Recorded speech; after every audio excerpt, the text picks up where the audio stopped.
So Larry, with all that experience that you built with being a mechanic and then being a crew chief, winning it multiple times, then finally being in the announcer's box. So then you became an announcer in 2001, right? Right, the first year that Fox had the rights. Yeah. Right. So explain to me your first Daytona 500 as an announcer. Yeah, that was interesting because a little bit like I spoke a while ago, it's very unusual with our sport that our biggest race of the year is the first race of the year, the Daytona 500. And David Hill, the people at Fox Sports, they put together this announce team, and we were kind of like the Bad News Bears. You know, here you got Mike Joy, and you got Darrell Waltrip, who'd retired from driving. You got Larry McReynolds, who'd been as a crew chief for 18 years and piecemealed some of our pit reporters together, and felt like we had a great team, but no one knew. It's kind of like you can form a race team, and you can spend the entire off season together, but until you get in the trenches and you have to go race and you have to make calls on the race car and you have to make pit stops, you really don't know what you've got. It can all look good on paper, it can all sound good, but you don't know until those lights come on and that microphone's hot. And I remember the day before the 500, David Hill, our boss, he had pretty simple words for us. Don't screw this broadcast up tomorrow. So that was really encouraging to know that was what he was feeling. But I remember our first telecast that Speed Weeks was a practice session. And I remember going to that broadcast booth, and you know, you're trying to find your place. You know, where am I at? What am I supposed to do here? And I remember when those cars started filing out of the garage area on the pit road to start that first practice, I went, oh my God, what have I done? I'm not down there. They can't practice. But it didn't take long with the comfort level that I had with Mike and with DW. Of course, we'll be together 15 years this year, that I kind of found my rhythm a little bit.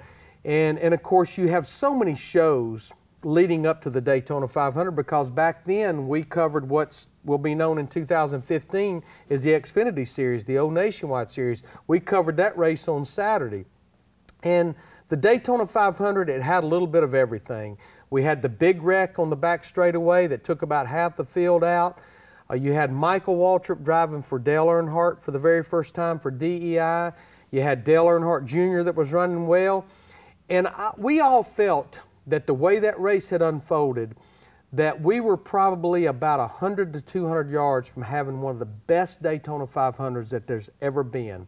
You've got Dale Earnhardt back there in the 3 car that's been good all day long. He's looking out his windshield. He's seeing 2 of his 3 drivers up there battling for the lead. Michael Waltrip. Everybody was questioning Dale, are you out of your mind? Michael Waltrip has never won a race his entire career, and you're going to put him in a high-profile car with Napa on the side. And then, of course, Dale Earnhardt Jr., who always ran well just like his dad. And I remember watching the closing laps of that race. And I think I did maybe say it one time on the broadcast. I was seeing a little bit of a different Dale Earnhardt. It's almost like he was on defense versus on offense. And I don't think Dale Earnhardt was ever content with anything but winning the race. But I think on this given day, he was going to be okay finishing 3rd or 4th because it appeared that one of his drivers, Dale Earnhardt Incorporated, either his son or the guy he'd hired that everybody told him he was out of his mind for hiring, was going to win the Daytona 500. And I think he was going to be content. And I remember that wreck happening, and I remember it catching our eye, but we obviously had to turn our focus because the checkered flag was waving. And I've got to say, Mike Joy, being the professional and the great play-by-play guy he is, he took control of the situation. I'm a rookie at what we're doing. Darrell Waltrip's a rookie, and he has to make sure and keep us corralled. Yeah, we're still going to show some attention to what's going on in turn 4 because Dale Earnhardt had crashed along with a couple of others, but we can't lose the moment that Michael Waltrip, Darrell's brother, had just won the Daytona 500. And I also remember on the final lap when the white flag was waving, Neil Goldberg, our producer, came in my ear and Mike Joy's ear and said, let Darrell be a brother for a lap. Let him call this lap.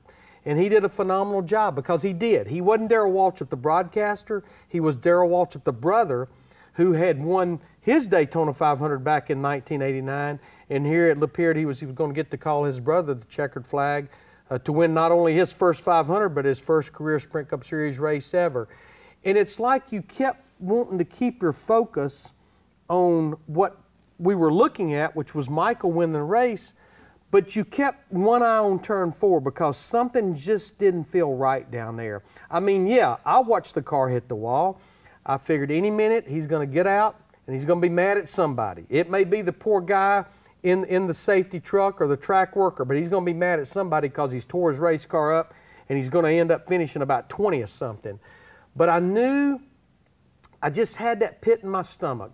And we had to do a quick off because we were way over as far as our airtime on being on the Fox network. Mike Joy did a very professional job of making sure that no one did any speculating. We've learned that. You don't speculate when someone's injured.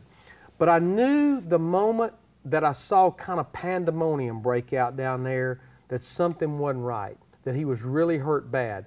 But when I really got a pit in my stomach is when I saw the ambulance leave the scene. The ambulance never even stopped at the infield care center, and I watched it drive out of the infield, and we even had a camera that followed it down Speedway Boulevard before it made the turn to go to Halifax, and there was no sense of urgency.